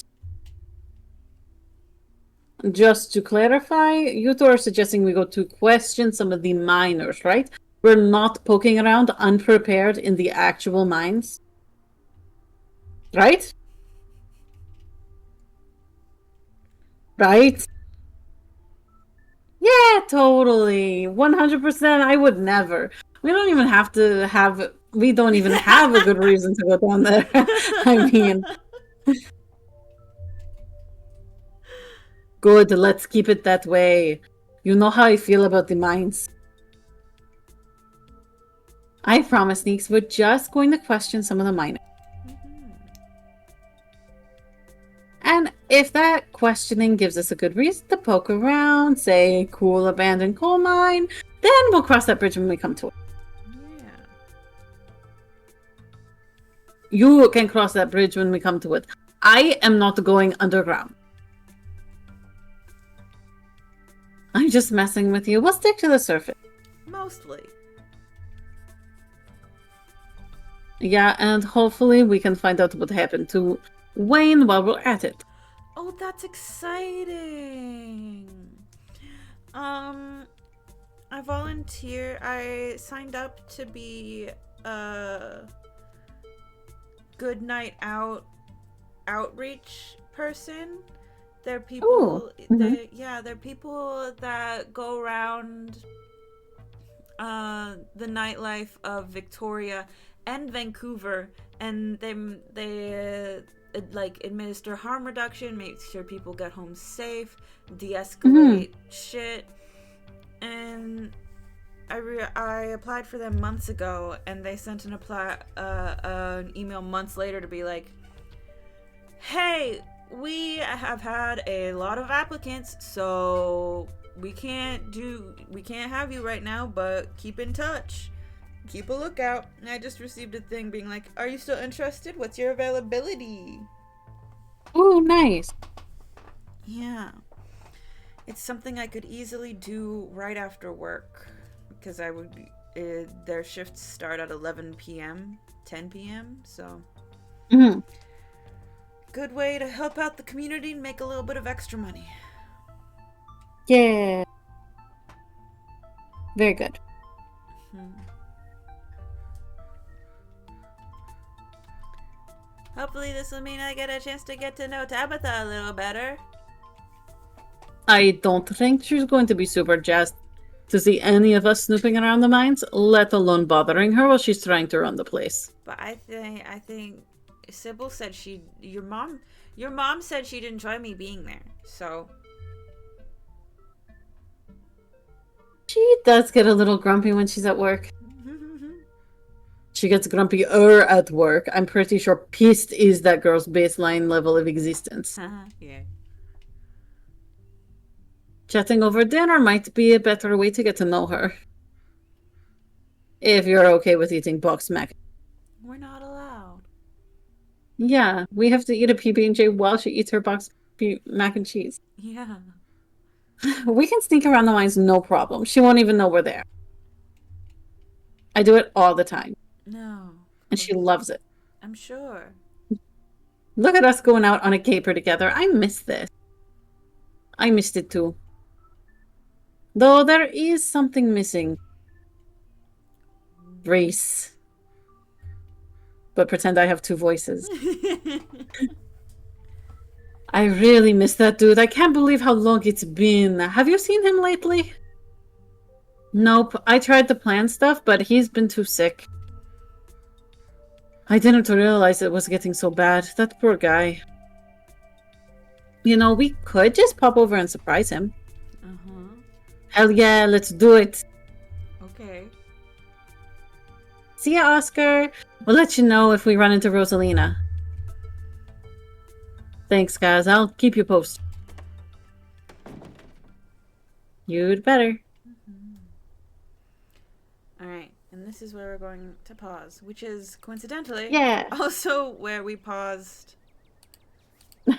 this one. That's because it takes so much energy to go to the library. It takes so much energy to go to the library. Oh my god. There's just so many free resources you can use at the library. It's so true. And we had even more because we're so smart. Because we're so smart. I went to the real life library today. Ooh. It was great. I had to wait an hour and a half to get in because they were opening late because they were doing emergency response training with their workers. Nice. And there was a big giant crowd of people like it was some sort of big event, and we were just trying to get into the library. The library is a big event. Yeah. Yeah. I had a good time. We read so many books. We read so many books. So many. I also had a good time. And we have Cloudward Ho to watch after this. Ha ha ha. I mean, I have to go and do work, actually. Yeah. Cloudward Ho is my treat for after I do work. It's your reward. It's my reward. Mm-hmm. Wonderful. Well, I had a great time. Sorry, what were you saying? Me too. I was just sighing heavily and saying it's a great time about my work. Don't worry about me. I'm just sighing existentially. My heart goes out to you. Chat, give all of your good vibes to TJ. All of them. They're mine now. All of them. No one else gets good vibes right now. No. If I can't be happy, no one can be happy. With all those good vibes, you aren't even happy? I don't think there's anyone in chat. I'm so sorry. But VOD watchers, I will feel you giving me your vibes in the future. And then I will be happy. And if you don't, I'll know. I will know. Yes. Okay, well, had a wonderful time. Good luck with the rest of your night. Uh, and I hope everyone else has a good night, day, afternoon, whatever time it is there. Taking care of yourselves, making sure you have an even amount of rest to work, or doing your best to do that. Um, and I'll see you on Saturday? Maybe. Oh, is this Saturday Jello Wrestling? No. Lesbian Jello Wrestling has a number of free BIPOC tickets. So as soon as I saw that, I went, free BIPOC ticket? It's Indigenous History Month. And they went, of For course, me? for me. And they said, of course, King, give us your email. And I went, yay. That's not it for another month. Why do I feel like this Saturday will be crazy busy? Is there stuff I didn't put up there? Yes, it is going to be crazy busy. So we'll see. If I do an episode this Saturday, you might not see from me until Monday, which is our best friend's birthday. Yeah, Man, how the fly times. truly. They better have seen my karaoke spreadsheet by now. I know they Hope probably so. haven't. Which means that one of those options probably isn't valid anymore because there was only one slot left when I made that spreadsheet. Mm, yeah. Well, hopefully by the end of the week, because like this was a week with their kid too, I think, wasn't it? So Yeah. they'll need, by the end of the week, they'll have more brain space. It's been 2 weeks. Technically a week Fair, and a half. fair. Your frustration is valid. I just want praise for my spreadsheet. I know your spreadsheet is great. I'm giving you praise. It doesn't mean anything if you haven't seen it. You can send it to me. Doesn't mean that I don't already know it's amazing. Okay, chat, goodbye. Goodbye.